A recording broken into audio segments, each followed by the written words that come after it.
always remember the incident because it was quite funny. I'm not sure if I can save it, but I'm ready to go. I was born Valerie K. Coles in Staple Hill, Bristol on the 23rd of June 1935, the eldest of 4 children. My siblings are Wendy, born 1948, Morris, 1941, and Christopher, 1948. My parents were Harold Coles, 1903 to 1994, and Irene Kate Nee Heath, 1908-1994. We lived in a small 3-bedroomed house. Looking back, I realized that our living conditions were primitive, but everyone living around us lived in the same conditions, so it seemed perfectly normal.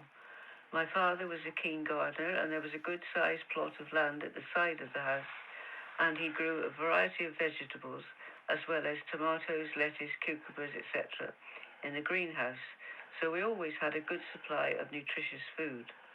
Milk was delivered every day by the milkman in a horse and cart.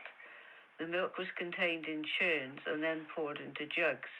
As I said, our living conditions were very basic. There was no electricity during my early years. Electricity was installed later. The only room in the house that was heated was the living room, and that had just a coal fire. Coal was delivered once a week and came in sacks. The coalman had to walk through the house, carrying the heavy sacks on his back, through the passage, then the living room, then the kitchen, and deposited in the coal house at the end of the kitchen. Cooking was done on a gas cooker, and lighting was by way of gas lamps. The flame was covered by a small, fragile mantle, which broke very easily, and we were constantly running to the corner shop for replacements. The water supply was just one tap in the kitchen with a supply of cold water. All washing was done by hand, and for a family of 6, my mother had to work hard to keep everything clean. Bath time was a major operation and only happened once a week. A large tin bath was hung up on an outside wall and brought into the kitchen for bathing. Hot water was obtained by heating it in a boiler and then bailed out at the end with a bucket. The non-flushing toilet was outside, not ideal in winter when snow was on the ground. We did have toilet paper most of the time, but sometimes had to resort to cutting up newspaper. Entertainment was almost non-existent. No television, of course, just a wireless that was run by an accumulator, a bit like a small car battery, and it was my job to take it to the local garage for recharging. When electricity was put in, the wireless was updated to rediffusion. Most of the time, we entertained ourselves by playing outside. There was only one car in the area, owned by the next-door neighbour, so it was quite safe to play outside as there was no traffic. We made up our own games, but the favourite one was treasure hunts with clues to find the treasure. However, at 5 p.m, everything stopped when we heard the signature tune for our favourite programme, Dick Barton's Special Agent. Another treat was to walk to Russell's Park, complete with jam jars and fishing nets for catching tiddlers. I can't remember ever being accompanied by an adult, something that would never happen today. Having said that, there was an incident when the bodies of 2 small children was found in the woods. The killer was never found, but it was thought that a patient from the adjacent mental health hospital had escaped and climbed over the wall. The person that I spent most of my time with was my cousin Maureen. This was partly because she was an only child and wanted the company, and partly because it relieved the pressure at home.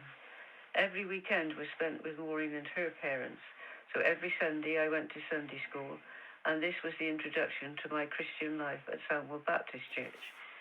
The highlight of the year was the Sunday school outing to Clevedon on Clifford's coaches, with tea provided at a cafe. Other outings included trips with my father's works outing.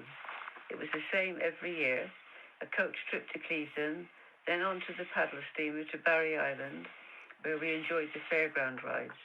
Dad would also take us by train to Severn Beach, where we spent time in the Blue Lagoon. Sounds wonderful, but in fact it was a pool with concrete sides for sunbathing. We did sometimes go to Weston-super-Mare, where the tide was always out, but the donkey rides were there and we spent many happy hours on the pier. In later years, we were fortunate enough to have a family holidays at Dawlish Warren, My mother had relatives in Exeter who owned a very old caravan and a beach hut. Our friendly neighbour took us in his car. Maureen and I had to sleep in a very old log cabin. We wore earplugs at night because we had earwigs for company. Things began to change in 1939 when the Second World War started.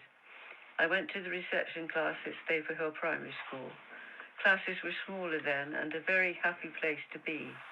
We had free school milk, and sometime during the day there was rest time when we had to lie down on camp beds. At that age I was, of course, oblivious to what was going on in the world. The only thing that was different was that I went to school every day with a gas mask. This was a safety measure in case the enemy planes came over in the day. An air raid shelter was built in the playground in case there was a raid, but fortunately this never happened.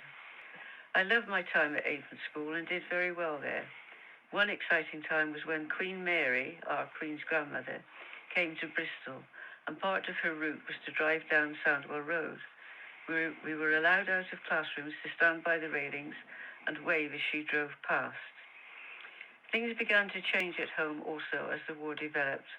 My father couldn't join the armed forces because he worked in the boot and shoe industry and made boots for the soldiers. He was in the ARP, Air Raid Precaution, and whenever there was a raid, he would patrol the streets, making sure that everyone was safe, and most importantly, making sure that there were no lights showing. Bristol Centre was heavily bombed, and the enemy planes often flew over area, heading sometimes for Filton airfield. Raids were frequent, and whenever enemy planes were spotted, a siren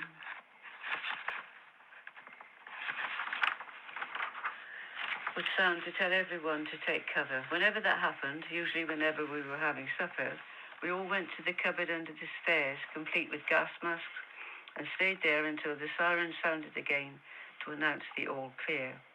I remember right near the end of the war, a bomb was dropped on a house about 100 yards from where we lived. The next morning, when we looked out to see the damage, there was nothing left of the house at all. I went around picking up pieces of shrapnel. Ordinary everyday life changed too. Food was not so easily available, and many things were rationed. Ration books were issued with coupons for each person. For example, if you used up all your meat vouchers, then you couldn't have any more meat. Sweets were a real luxury, and we didn't get them very often. The war ended in 1945, just as I was coming to the end of my time at junior school. I passed the entrance exam to go to Kingswood Grammar School. I was quite happy there and only had one detention to block my copybook. There was one thing that happened during my time there that I'm not proud of, though.